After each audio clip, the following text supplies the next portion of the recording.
The veteran Harn aimed at 3 thugs to avenge his granddaughter. He pulled the trigger as the man opened the bottle.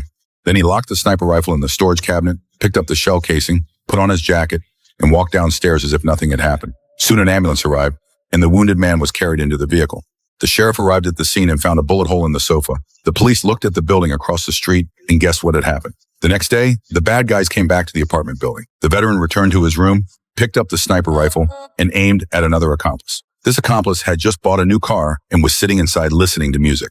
The veteran aimed at the gas tank and successfully detonated the car. The accomplice suffered burns to his lower body, and his new car was completely destroyed. People gathered to mock him, saying he got what he deserved. The 2 consecutive incidents aroused the police chief's suspicion about the veteran. He immediately warned his son not to go outside or near the windows.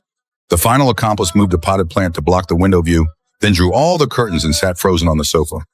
The police chief led a squad to search the veteran's home, but found nothing suspicious. Just as he was at a loss, a knock sounded at the door.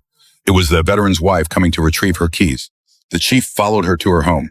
Spotting the apartment building across the street through a window, he immediately searched that unit. When he opened a storage cabinet, the veteran broke out in a cold sweat. But it was empty. The veteran was equally puzzled. The police chief asked the veteran if he had harmed his son. Hearing the veteran's words, the chief panicked and rushed home to find the door locked from the inside. Yet there was no sound from inside. He drew his gun, aiming at the doorknob, but a gunshot rang out from within. The sheriff was wounded. It turned out his son, panicked, had fired wildly. All 3 criminals paid the price, and the veteran's granddaughter's smile returned. But the veteran still didn't know where his gun had gone.